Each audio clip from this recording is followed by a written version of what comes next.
Today I'm going to talk about the Karcepts engineering solution for tuning your Honda S2000. This will be strictly for AP1s. So if you didn't know, if you have an AP1, you're kind of stuck with either replacing your ECU. This is one of the few standalone piggyback products. The main reason people like this is they don't have to take out their stock ECU. You're not going to lose stock reliability. And this solution is actually offered by this team here. All you really need is a Grady eManage Ultimate. You need a wiring harness, and then you need their eTune. So if you add this up, you're spending about $1,200. It's not very cheap. You can buy it as a combination here, but the problem is they're currently not selling the Grady eManage. That is because the Grady eManage is actually out of stock and no longer being offered because it's discontinued. It's still being sold in Japan, but you can buy it from this website here for about $495. But what I'd recommend is finding a used one that someone's selling, a Grady eManage Ultimate in working condition, and sending it to this company. So the way it works is you have to basically ship your eManage to this company and either A, buy their harness, which is actually very expensive in my opinion, but they wire it for you, and they actually said they add 2 grounds. I'll get into that in a second. So this is the wiring harness. Basically, is this going to hook up to your ECU, your Honda ECU right here, and you're going to hook up your ECU wires here. This is going to plug into your OEM ECU, and you're going to basically hook up your eManage this way.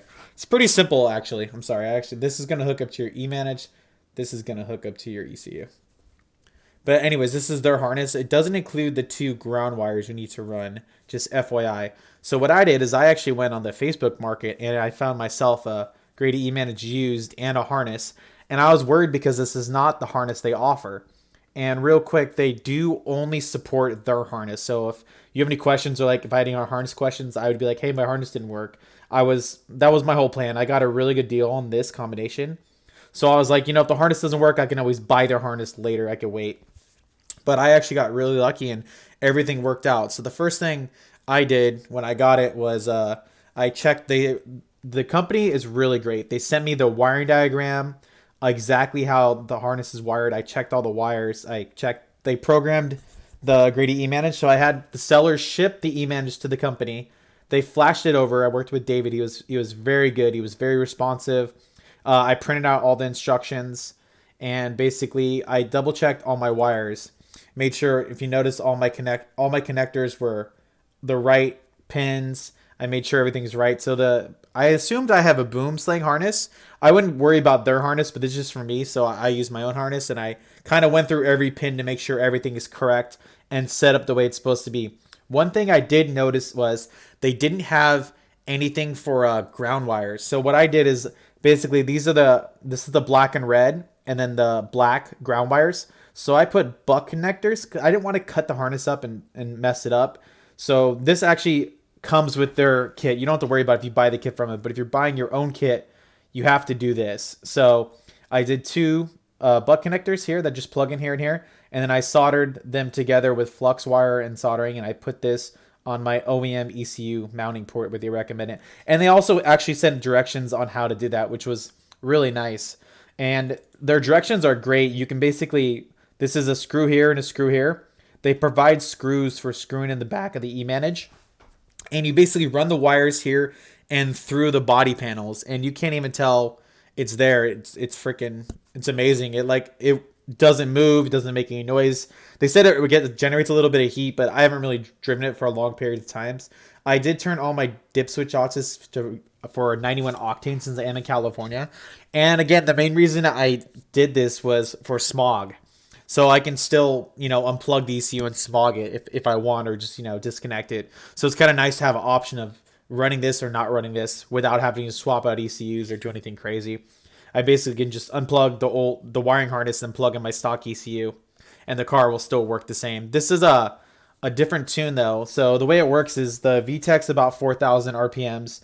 They tune the air to fuel ratio. It idles about 900, and it works really well. I'm really happy with the product so far. I haven't really done too much testing, so if you're interested in buying this, just know it's going to be like $1,200 something if you buy it new. But if you buy a used eManage in working shape, you can send it to them, and they can map it over for you. So you need to, the thing you're paying money for is this eTune here. they're basically tuning it for you. It's set up for AP1s that have intake header, exhaust, like simple stuff. And these they basically tune it for you so you get a much better air to fuel ratio, which I've actually noticed the little driving I've done how much better the car idles. Because before, if you have AP1, I have an O1, it runs really rich in the top end, like, bat black soot, etc. I've noticed the gas my gas hasn't moved. I've been kind of on it, so I've definitely increased my gas mileage. And the VTEC of 4000 is really interesting, and they list exactly what it does on their page. So without further ado, I made a video on the Here's car. the car running on the 3D E-Man Sorry, concept tune. I'm two actually monitor letting life. it idle right now just to learn everything. I just redid the ground and it turned out pretty good. Car's purring right now. Just gonna show you. See it? I mounted it in the back. The lights are on. We got green and yellow. Fully connected. I hid all the harnesses under the car. Doesn't really protrude that much. It does stick out a little bit. You'll notice that it's gonna protrude a little bit just because you have that harness there. But yeah, so this is with the this is the Blade Sport throttle body with the throttle body hack. But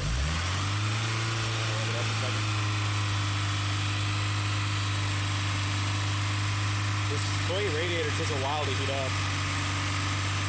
So the fans get on.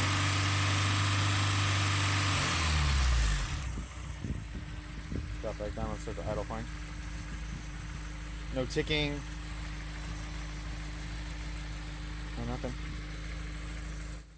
So real quick on this, I just backed up the car. I was letting it idle and relearn. So what you have to do is after you install everything, you got to let the car idle. You got to turn everything off inside your car.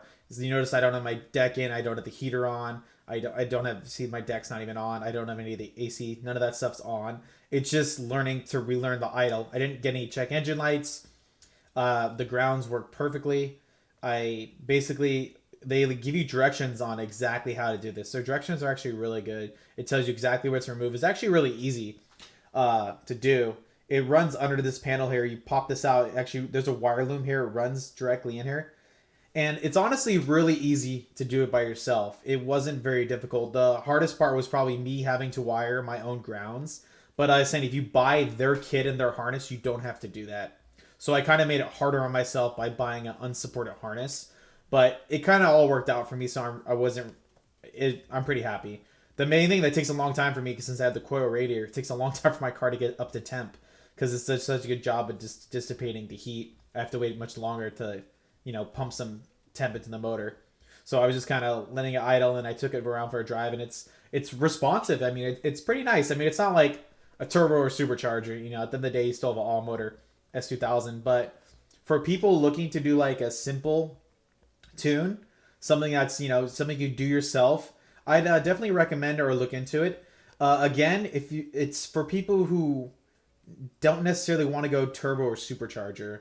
I originally wanted to supercharge the car and I was planning to get an AMV2, but this just kind of made more financial sense for me.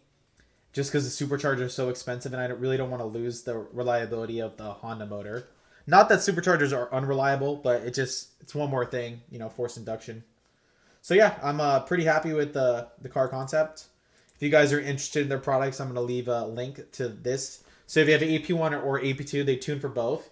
So you can run your e-manage in any of the years. But you got to specify your model because they modify the tunes for the AP1 and the AP2. So if you guys are interested in tuning your car yourself without having to bring it to a dyno, basically getting it e-tuned, this is one of the many solutions out there. Is it the best solution? I don't know. This is one I have, and this is the only thing I've tried so far. It's better than my car was untuned, and like I said, I'm just running, intake, header, exhaust, very, very basic, all motor mods most people are running. But did it make a difference? Absolutely. Does the car run better? Absolutely. And they do offer a 91 octane tune for people who are in California or who can't get better octane gas. And that's actually a cool thing they added on. All you really have to do is change the dip switches to off on the back of the e-manage so you can adjust it as need be. But yeah, that's my review of the car Karcepts engineering solution for the Honda S2000 AP1. I definitely like it. I'll give you guys a updated video after I use it more and track the car and see how it goes. Once again, thanks for watching. I know I'm kind of lazy on the YouTube game, but maybe give me some likes and some support, and I'll try to upload more.